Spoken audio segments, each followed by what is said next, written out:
Can you imagine losing everything, your baby, your sanity, even your husband's trust, all because your mother-in-law wanted to play the victim? Mine didn't just announce my miscarriage to 30 people. She tried to paint me as clinically insane. So, when I stumbled upon proof of her secret, 7-year affair, I knew exactly what I had to do. I crashed her anniversary party, USB drive in hand, and watched her perfect world shatter before 200 witnesses. This is how it happened. I was 12 weeks pregnant when I felt something warm running down my leg during work. My heart plummeted. I rushed to the bathroom, and the sight of blood soaking through my dress made my world tilt. I called my husband, Mac, my hands shaking so hard I almost dropped the phone. "Something's wrong with the baby," I choked out, tears already blurring my vision. "There's so much blood." "Come get me. Now." I could hear him grabbing his keys, the frantic scramble to leave. "I'm on my way." "Don't move," he said, his voice tight with panic. By the time they got me into a hospital room and hooked me up to monitors, our baby was already gone. The doctor used clinical words like spontaneous and nothing you could have done, but all I heard was that the tiny heartbeat we'd seen on the ultrasound 3 weeks ago had stopped. No medical reason why. Max sat on the edge of my hospital bed, buried his face in his hands, and wept. I reached for him, my own grief a suffocating blanket. "I'm so sorry," I whispered. He looked up, his eyes red-rimmed. "Don't," he choked out. "This isn't your fault." He pulled me into his chest, and we held onto each other, two broken pieces in a silent room, until the nurse came to talk about next steps. We agreed to tell no one until we were ready.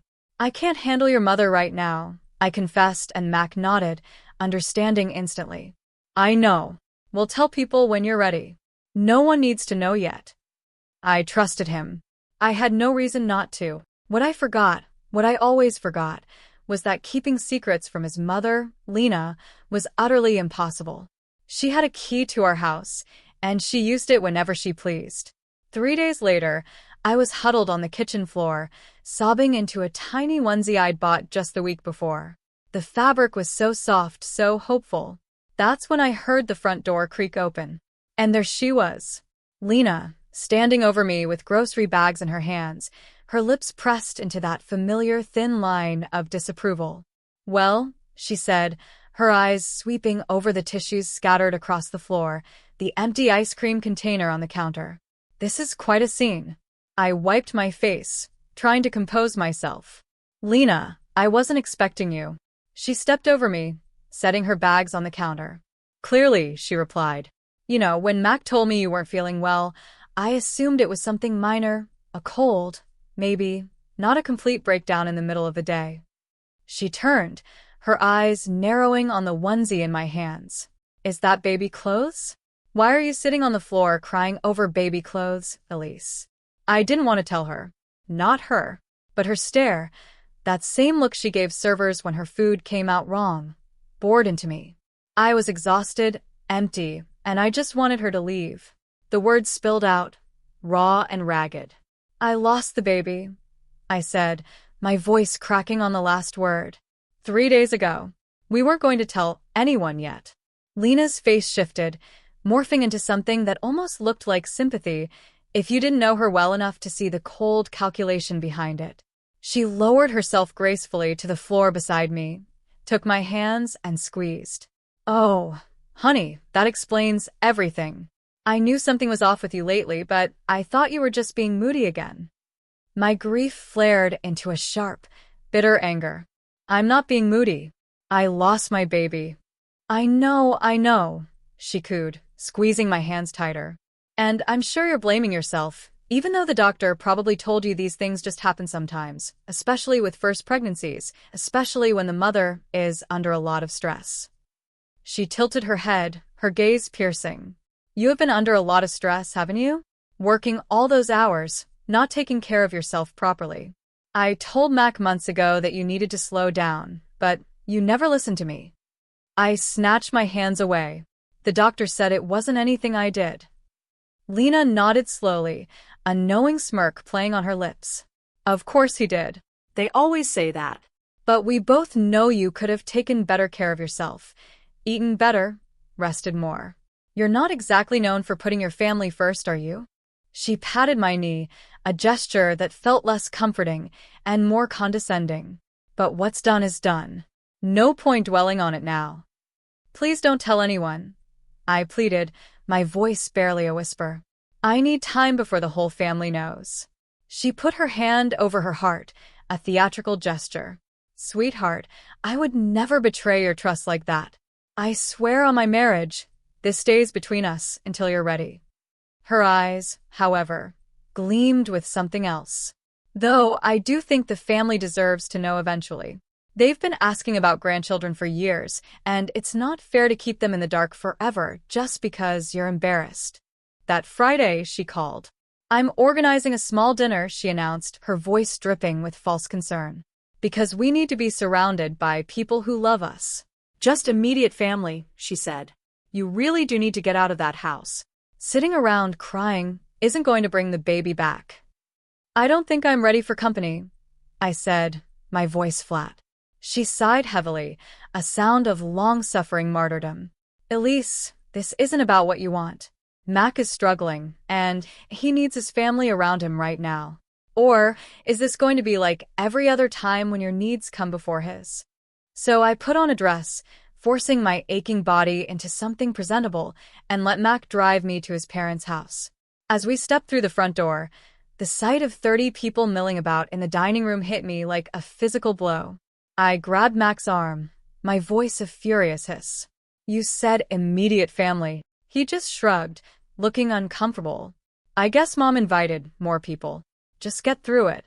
Lena, resplendent in a cream dress, floated through the crowd. When she saw me, she rushed over, grabbed my face in her hands, and declared loudly for all to hear, "Oh, you poor thing. You look exhausted. Have you been sleeping at all? You have bags under your eyes." Every head nearby swiveled to stare at me, their gazes filled with pity and curiosity. Halfway through dinner, Lena stood up and tapped her wine glass, the room falling silent. I need your prayers, she announced, tears strategically rolling down her cheeks. My son just lost his first baby, and I'm trying to be strong for him, but my heart is absolutely shattered. 30 faces turned to me, a wave of awkward sympathy washing over the table. Lena sat back down, grabbed my hand, and leaned in close, her whisper cold and cutting. You should really smile. People are going to think you don't appreciate them being here for you. In that moment, something inside me snapped.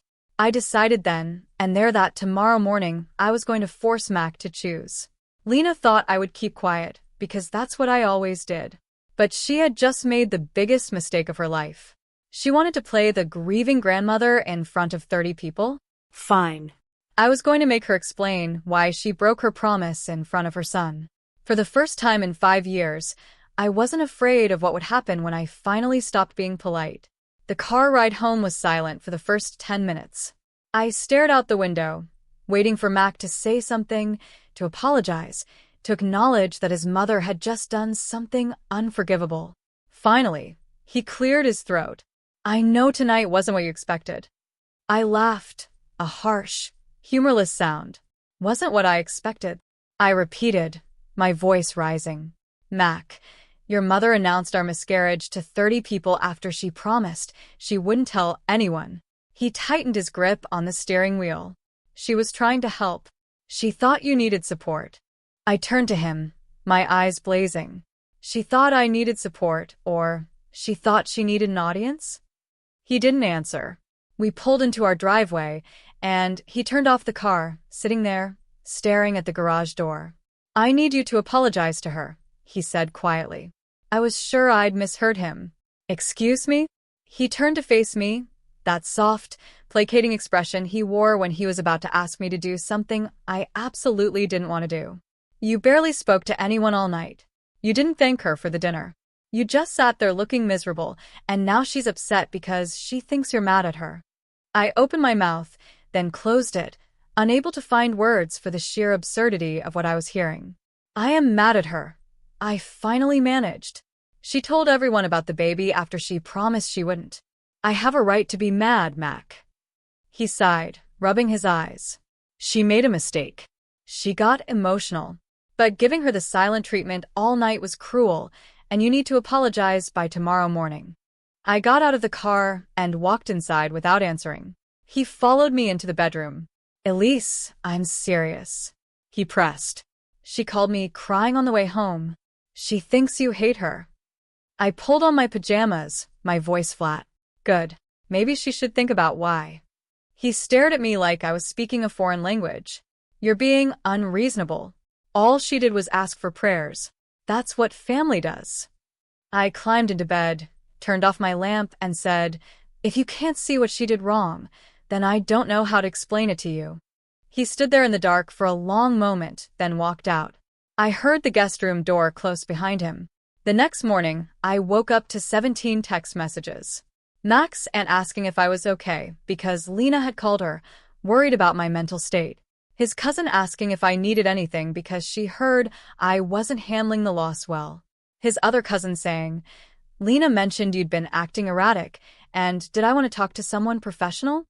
I scrolled through message after message from people I barely knew, all expressing concern about my stability, because Lena had spent the night calling everyone in the family to tell them something was wrong with me. I found Mac in the kitchen, drinking coffee, and showed him my phone. Look at this. Look what she's doing. He glanced at the screen and shrugged. She's just worried about you. We all are. She's not worried about me, I said, my voice tight with fury. She's trying to make everyone think I'm crazy so that when I tell them what she did, they won't believe me. Mac set down his coffee. His eyes narrowed.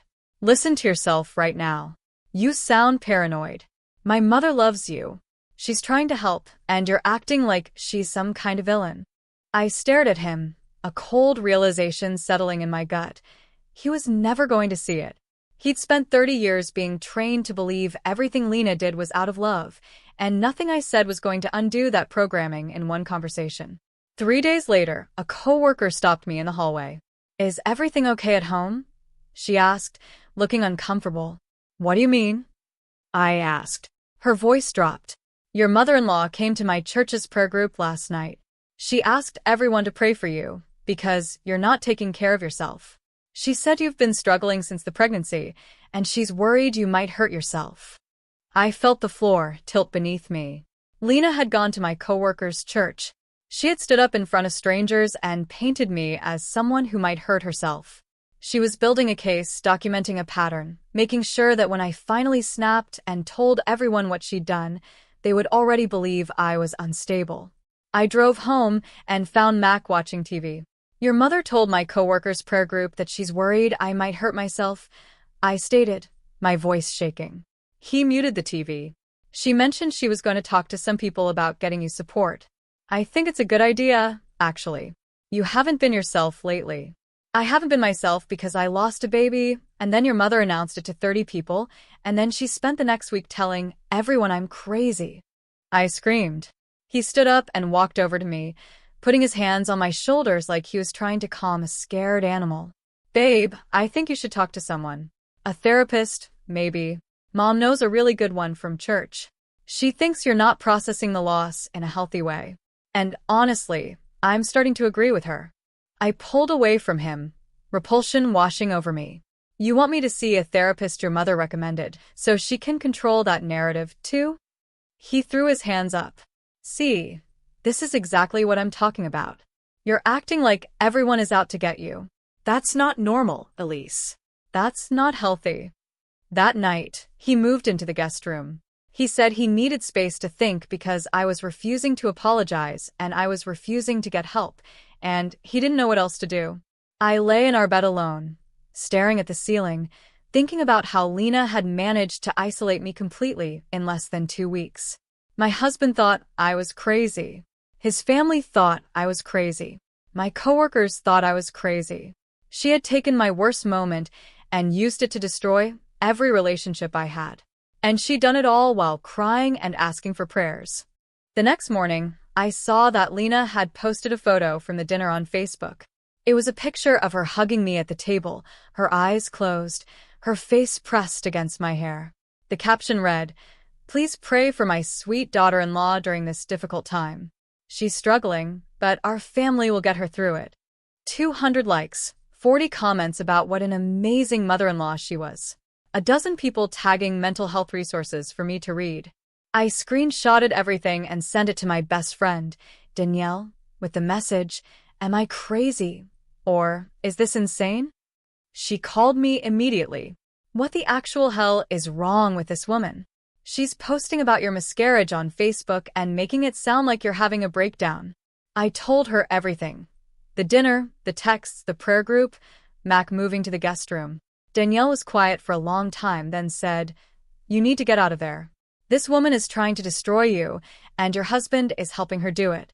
I said, "I can't just leave. Where would I go?" She said, "You can stay with me, but Elise, I'm serious. What she's doing is not normal. This is calculated.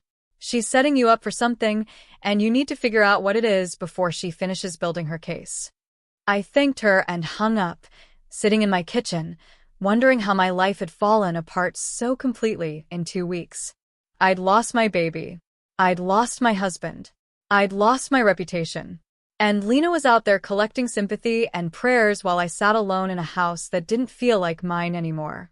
I agreed to help set up Lena's anniversary party, but I wasn't going there to fold napkins. She thought sending me into her house alone was safe because she'd already convinced everyone I was the crazy one. But women like Lena always have secrets, and I was going to search every room until I found something that proved who she really was. She had no idea what she was handing me when she gave me those keys.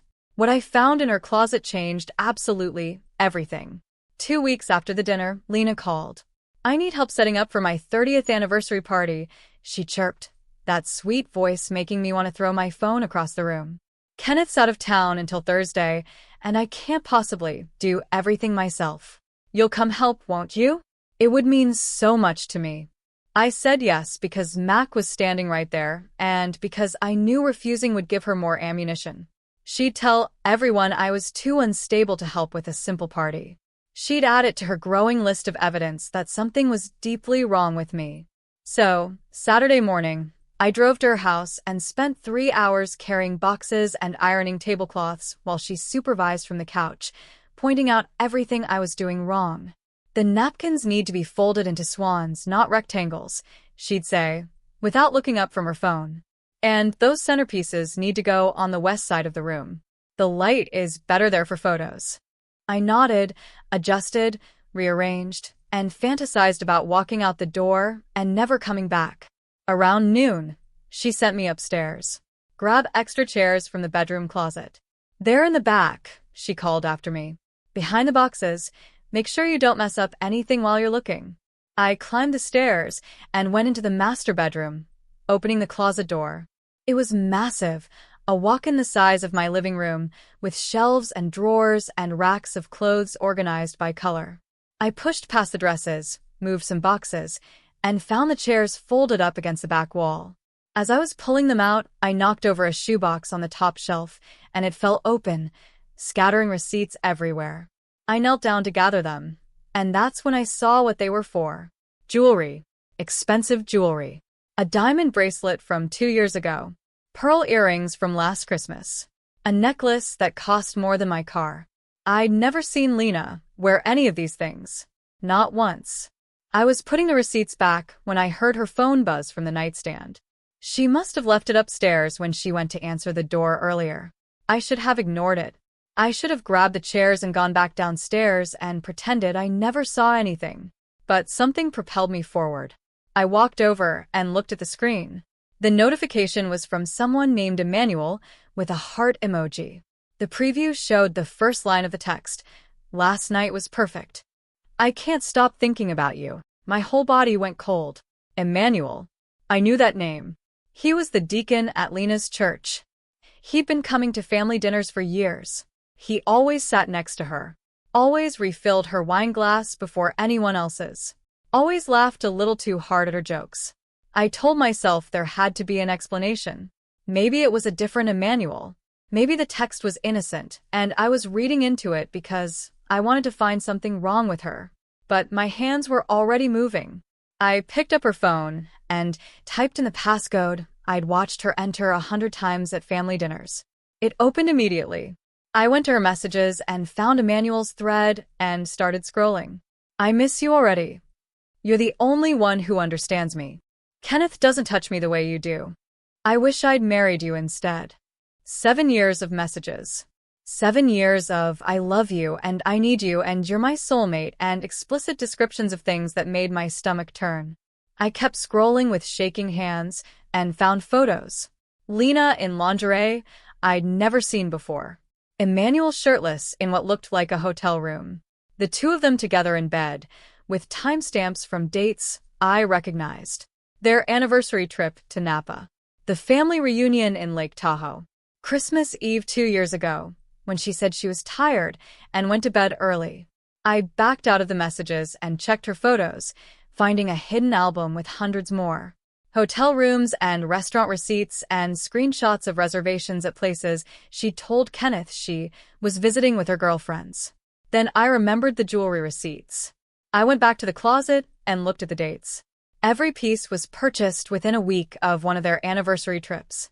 Emmanuel had been buying her gifts that she couldn't wear around her husband. Gifts she kept hidden in her closet like trophies. I stood in that closet, surrounded by the irrefutable evidence of 7 years of lies, and felt something shift inside me. This woman had destroyed my reputation. She had turned my husband against me. She had announced my dead baby to 30 people and then told everyone I was crazy when I got upset about it.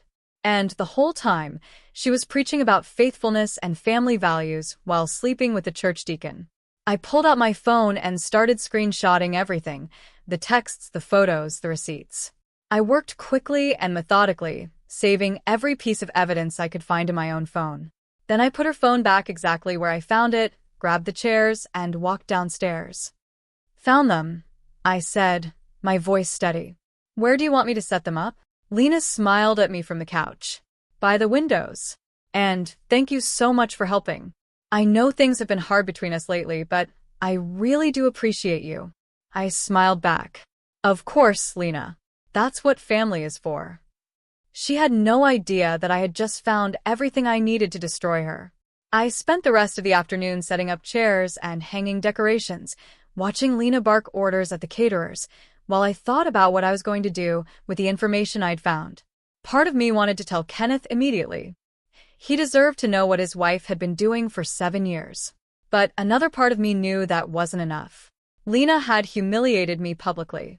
She had stood up in front of 30 people and announced my miscarriage, and then spent 2 weeks making everyone think I was unstable. She didn't deserve a quiet conversation. She deserved to feel exactly what I had felt. Exposed, humiliated, destroyed in front of everyone she wanted to impress. The anniversary party was in 2 weeks. 200 guests were coming to celebrate 30 years of faithful marriage. There would be a projector for the slideshow and a microphone for the toasts. And every single person Lena had ever tried to impress would be in that room, watching her accept congratulations for a marriage she'd been destroying since before I even met Mac. I drove home with my phone full of screenshots, and a plan starting to form in my mind. I had 7 years of proof saved to my phone, and I was finally going to show Mac exactly who his perfect mother really was. Lena had no idea I found her burner while she was downstairs bragging about her faithful marriage. Tonight, I was sitting my husband down and making him look at every text until he couldn't deny it anymore. There was no way he could defend her after seeing this. I waited until Mac came home from work and sat him down at the kitchen table. I need to show you something, I said, my voice carefully neutral, and I need you to actually look at it before you say anything. He sighed, as if I were about to waste his time, but he sat down. Fine, what is it? I slid my phone across the table, Emmanuel's messages open on the screen. I found this on your mother's phone today. She's been having an affair with Deacon Emmanuel for 7 years. Mac picked up the phone and scrolled in silence for a long time. I watched his face, waiting to see the moment when he realized I'd been telling the truth about her all along. When he finally looked up, his expression wasn't shock or anger or betrayal. It was disgust. And it was aimed at me. You went through my mother's phone? He snarled. I blinked. Did you read what's on there? She's been cheating on your father for 7 years, Mac, with the church deacon. There are photos and receipts. He stood up and threw my phone onto the table with a crash. I don't care what's on there. You broke into my mother's phone and invaded her privacy, and now you're trying to use whatever you found to turn me against her. I could feel the floor shifting beneath me. I didn't break into anything. She left her phone upstairs, and I saw a text notification, and I looked because you're obsessed with proving she's evil. He cut me off. You've been paranoid about her for weeks, and now you're going through her phone looking for dirt. Do you hear how crazy that sounds? I grabbed the phone and held it up to him. Look at the pictures, Mac. Look at the dates. She was with him on your parents' anniversary trip. She was with him on Christmas Eve. This isn't paranoia. This is proof. He shook his head slowly. Or it's fake. You could have made all of this up. Photoshopped the texts. Created fake screenshots to frame her because you're jealous of how close we are. I stared at him, a new, bitter clarity washing over me. He was never going to believe me. It didn't matter what evidence I had. He'd spent 30 years believing everything his mother said, and nothing was going to change that. Not even proof of her affair. I didn't fake anything, I said quietly, my voice raw with pain. But you're going to believe whatever you want to believe, aren't you? He walked toward the door and stopped. I'm going to stay at my mom's tonight. I think you need some time alone to think about what you've done. He left, and I sat at the kitchen table, looking at the screenshots on my phone, wondering how Lena had managed to win, even when I had evidence of her worst secret. The next morning, I woke up to a text from a number I didn't recognize. It said, I know what you found. Keep your mouth shut, or I'll tell everyone you caused your own miscarriage. My whole body went cold. I stared at the message, reading it 3 more times, feeling my hands start to shake. She knew. Somehow she knew I'd found the messages, and instead of being scared, she was threatening me. I called Mac. He didn't answer. I called again, and it went straight to voicemail. I drove to Lena's house and found them sitting together on the porch, drinking coffee like nothing was wrong. When I got out of the car, Lena smiled. Good morning, sweetheart. Did you sleep okay? Mac added, You've been having trouble sleeping lately. I held up my phone and showed her the text. You sent this. She tilted her head with practiced confusion. Sent what? I don't know what you're talking about. Mac took the phone, read the message, and his face hardened. You probably sent this to yourself, he said, his voice laced with accusation. To make her look bad. Just like you faked those screenshots. Lena reached over and patted his arm. It's okay, honey. She's not well. We both know that. Maybe it's time we talked about getting her some real help before she does something she can't take back. I looked between them, mother and son, united against me. And I realized that private confrontation was never going to work. Lena had spent 30 years training Mac to believe her over everyone else. She had contingencies and excuses and tears ready for every accusation I could throw at her. If I wanted to expose her, I was going to have to do it somewhere she couldn't spin the story. Somewhere everyone could see the evidence for themselves and make their own judgments. Somewhere she couldn't whisper to Mac about what really happened. The anniversary party was 6 days away. 200 witnesses. A projector screen. A microphone. If she wanted to celebrate 30 years of faithful marriage, I was going to make sure everyone saw exactly what those 30 years really looked like. The moment was finally here. Lena's hand closed around my wrist before I could move toward the projector. Her grip was tight, her nails digging into my skin, but her smile never wavered. Elise, honey, let's go get some air, she said through gritted teeth. You look like you're not feeling well. I pulled my arm away. I feel fine, actually. Better than I felt in weeks. She leaned close, her whisper venomous. If you do anything stupid right now, I will destroy you. I'll tell everyone you've been having a breakdown. I'll have you committed. I'll make sure Shane never speaks to you again. I whispered back. You already did all of that. What else do you have? Her smile finally cracked, just for a second. Then she composed herself and said, loudly enough for the nearby tables to hear, Of course, you can say a few words. We're all family here. She stepped back and gestured toward the microphone, and I could see in her eyes that she was calculating, trying to figure out what I could possibly do that she couldn't spin, what evidence I could have that she couldn't explain away. But before I could move toward the tech booth, Lena grabbed my elbow and steered me toward the hallway with that iron grip disguised as a loving gesture. "We need to talk first," she hissed, pulling me along. She pushed me into a coat closet and closed the door behind us. In the darkness, I could finally see her real face. No smile, no warmth, just cold calculation. "I know you found something," she said. "Shane told me you went through my phone. Whatever you think you have, it won't work. I've spent 30 years building relationships in this community. I've spent 30 years being the woman everyone trusts. You've spent 2 weeks acting like a crazy person who can't handle losing a baby." I felt my whole body go rigid at those words. "I didn't lose a baby," I said quietly, my voice trembling but firm. "My baby died. There's a difference." Lena waved her hand dismissively. "Same thing. The point is, no one is going to believe you over me. You could have video evidence, and they'd still think you faked it because I've already told them how unstable you've been, how paranoid, how obsessed with destroying me." She stepped closer, and I could smell her perfume mixed with champagne. "So, here's what's going to happen.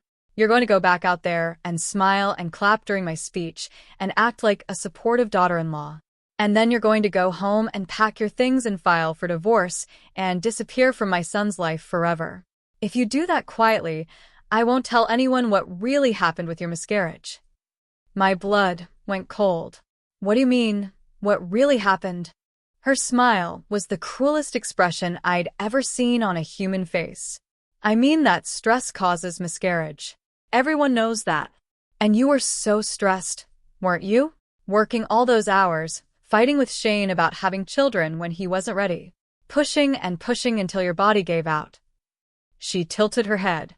"That's the story I'll tell if you make me. That you wanted a baby so badly, you ignored the warning signs. That you kept working instead of resting.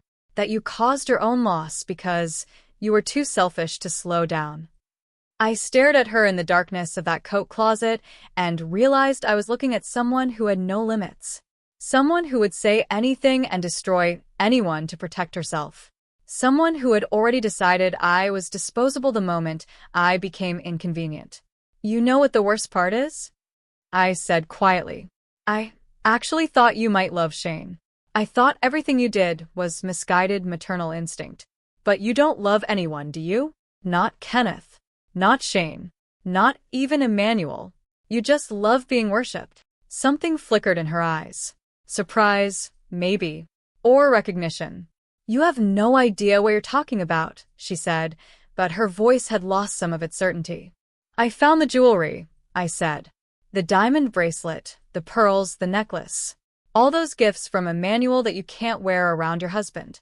You keep them hidden in your closet like trophies, like proof that someone wants you." Her face went pale in the dim light. "That's what this has always been about, isn't it? Not love, not family. Just making sure everyone sees you as perfect, as desirable, as the center of everything." Lena's hand shot out and grabbed my throat. Not hard enough to choke me, but hard enough to make her point. "You don't know anything about my life," she hissed. "You don't know what it's like to give everything to a family that takes you for granted. To smile and perform and sacrifice for 30 years and still feel invisible." I pulled her hand away. "You're right. I don't know what that's like, because I would never do what you did to feel seen." I pushed past her and opened the closet door, walking back into the ballroom. She followed close behind me, still wearing that smile like armor. "Elise, wait," she called out sweetly. "You forgot your purse." I ignored her and walked straight to the tech booth. I handed the USB to the guy running the projector. "Add this to the slideshow," I said. "Play it when I give you the signal." He looked confused, but he plugged it in, and I walked back to the microphone. Lena was standing near the stage, watching me with narrowed eyes. She still didn't know what I had. She still thought she could spin whatever came next. She had no idea that everything she'd built was about to collapse. "I want to thank everyone for being here tonight," I said, my voice steady, even though my heart was pounding. Lena has been talking about this party for months. 30 years of marriage. 30 years of faithfulness. 30 years of putting her family first. I paused and looked at Lena. She was watching me with that smile still frozen on her face. But before we continue celebrating, I think everyone deserves to know the truth about what those 30 years really looked like. I nodded at the tech booth. The screen behind me flickered and changed from the wedding photo slideshow to something else entirely. The first image was a text message. Last night was perfect. I can't stop thinking about you. The second was a photo of Lena and Emmanuel in a hotel room with a timestamp from 5 years ago. The third was a text that said, I wish I'd married you instead of Kenneth. The room went completely silent.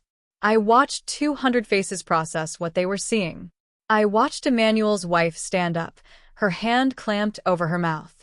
I watched Kenneth's face drain of all color as he read the messages scrolling across the screen. I watched Lena's smile finally disappear completely. These messages span 7 years, I said into the microphone. 7 years of lies. 7 years of cheating. 7 years of Lena preaching about faithful marriage while sleeping with the church deacon. Lena lunged for the projector controls, but 2 of Mac's cousins blocked her path. Emmanuel was already heading for the door, but 3 groomsmen from a wedding party in the next room had heard the commotion and were standing in his way. I kept talking. She announced my miscarriage to 30 people after promising to keep it secret. She told everyone I was mentally unstable. She turned my own husband against me. And she did all of it while texting her boyfriend about how she wished she'd married him instead. Kenneth stood up slowly. He walked toward the screen and read the messages one by one. His face was completely blank. When he got to the one dated on their 25th anniversary that said, I wish I was with you tonight instead of him, he reached up and pulled off his wedding ring. He looked at Lena for a long moment, then he threw the ring at her face and walked out the front door without saying a word. Half the room followed him. 200 people just watched Lena's marriage end in real time, and she was still standing there, trying to figure out how to spin it. She grabbed the microphone, screaming that I was lying and crazy and jealous, but the photos kept scrolling behind her, and every word she said made it worse. I had taken everything from her in front of everyone she'd ever wanted to impress. Lena screamed into the microphone that I was a liar and that the photos were fake, and that I had photoshopped everything because I was jealous and mentally ill and trying to destroy her family. But the photos kept scrolling behind her, and no one was listening anymore. Emmanuel's wife picked up her champagne glass and threw it at Lena's head, and it shattered against the wall behind her, glass going everywhere. Emmanuel tried to run for the exit, but 3 of Mac's cousins grabbed him and pinned him against the wall, starting to ask him how long he'd been sleeping with their aunt. The pastor, who had just praised Lena as an example of Christian womanhood, was standing frozen with his mouth open, staring at explicit messages between Lena and Emmanuel scrolling across the screen. 2 of Lena's church friends were crying and hugging each other, saying they couldn't believe it and they'd trusted her and they'd invited her into their homes. The caterers had stopped serving and were standing in the corner, watching the chaos unfold like they couldn't believe what they were seeing. Emmanuel's wife pushed through the crowd toward her husband. 7 years? She screamed at him. 7 years you've been sleeping with her. We have children, Emmanuel. We have a life together. How could you do this? Emmanuel was still pinned against the wall by Mac's cousins. His face was red and sweating, and he kept saying, It's not what it looks like. Those messages are old. We ended it years ago. Baby, please, you have to believe me. The timestamps are from last month, one of the cousins said, loudly enough for everyone to hear. There's one from Tuesday, saying he can't wait to see her again. Emmanuel's wife made a sound like a wounded animal and turned away from him. Her daughters, who had been sitting at a table near the front, ran to her and wrapped their arms around her while she sobbed.